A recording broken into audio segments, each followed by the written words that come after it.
सबसे पहले तो मैं माफ़ी चाहूँगा कि आवाज़ ठीक नहीं है।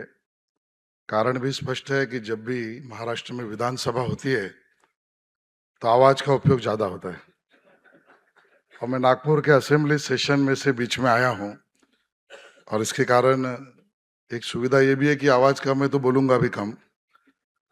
मंच पर उपस्थित परम पूज्य सरसंघ चालक जी मोहन भागवत जी, देश के यशस्वी गृह मंत्री अमित शाह जी, मंच पर उपस्थित उपराज्यपाल महोदय जी, हम सबके प्रेरणा स्तोत्र पंडित हृदयनाथ मंगेशकर जी, इस कार्यक्रम के मूल रूप से आयोजक नरेंद्र हेटे जी, अमय हेटे जी, मंजरी हेटे जी, उपस्थित सभी मान्यवर भाई और बहनों,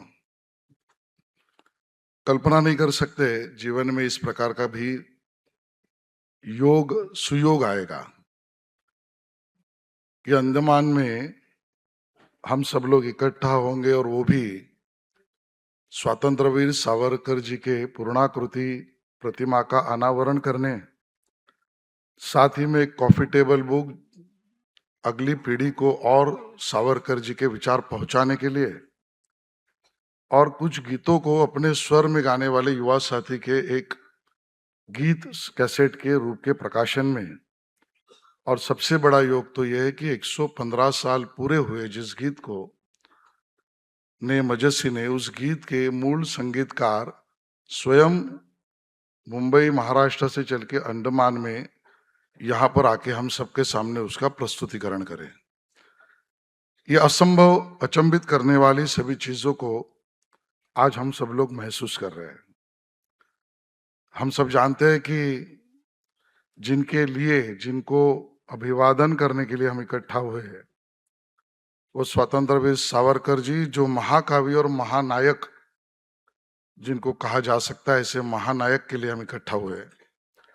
उस महानायक के इस कार्यक्रम के उद्घाटन प्रमुख स्वरूप इस नाते देश के बड़े साधक, जिसको हम कह सकते हैं, भारत माँ के साधक इस नाते जो काम कर रहे हैं, ऐसे परम पूज्य सरसंघ चालक मोहन भागवत जी के उपस्थिति में महानायक को अभिवादन करने के लिए देश के साधक है तो जन के नायक भी यहाँ पर उपस्थित है, वो अमित शाह जी के रूप में, और जिन्होंने इन सब विचारों को स्वरबद्ध गायक इस रूप में काम कर दिया, ऐसे पंडित हृदयनाथ मंगेशकर जी के उपस्थिति में।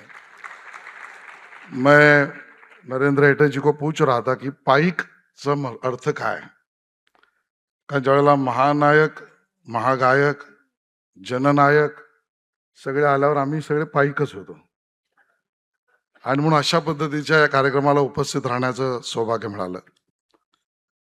खरं तर या गीताने कित्येक करोडो युवकांना प्रेरणा दिली असेल। हे गीत स्वतंत्रवीर सावरकरांचं चरित्र हे प्रत्येक भारतीयाला वाचल्यानंतर त्याच्यातली ऊर्जा वाढवणारच आहे। पण स्वातंत्र्यवीर सावरकरांचं जीवन इतकं विलक्षण आहे की आपण बघितलं असेल तर भारत स्वतंत्र झाला, पण स्वतंत्र भारतामध्ये तरीही बंदिवान असलेला माणूस म्हणजे स्वतंत्रवीर सावरकर। जन्म एक, पण एका जन्मामध्ये दोन जन्माची जन्मठेप भोगणारा कोण, तर स्वतंत्रवीर सावरकर। ज्यांच्या नावातच स्वातंत्र्यवीर आहे, त्या स्वातंत्र्यासाठी लढणाऱ्या माणसाचं आयुष्य सगळ्यात जास्त काळ बंदिवासात गेला अशी व्यक्ती म्हणजे स्वतंत्रवीर सावरकर। जो कवी मनाचा आहे पण तरीही क्रांतिकारक आहे, असा कवी मनाचा क्रांतिकारक म्हणजे स्वतंत्रवीर सावरकर। जो साहित्यिक आहे पण साहित्यिक असून सुद्धा खांडेकरजी सशस्त्र लढा देणारा माणूस म्हणजे स्वतंत्रवीर सावरकर। जो विज्ञाननिष्ठ आहे पण धर्माधिष्ठित जगणारा माणूस म्हणजे स्वतंत्रवीर सावरकर।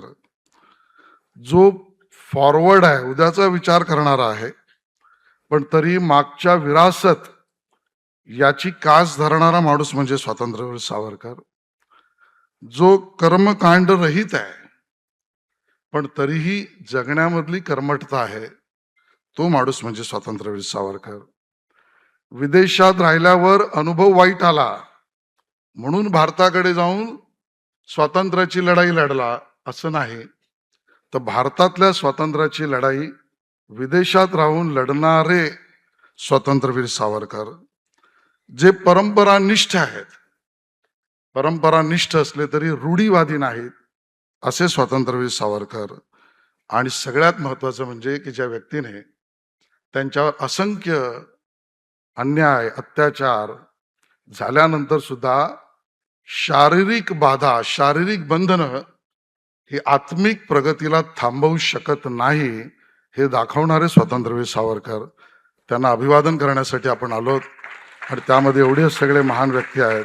धन्यवाद. जय हिंद, जय महाराष्ट्र. आणि शेवटला नरेंद्र हेटे, अमेय हेटे, संजय गायकवाड, व्हॅल्युअल ग्रुप, मंजिरीताई, या सगळ्यांचं कौतुक करावं तेवढं कमी की कुठलाही निस्वार्थ भावनेने आणि निष्पक्ष राहून सुद्धा देशभक्तीच्या विचारावर प्रामाणिक राहणाऱ्या या व्हॅल्युएबल कुटुंबाने आम्हालाही सहभागी करून घेतलं.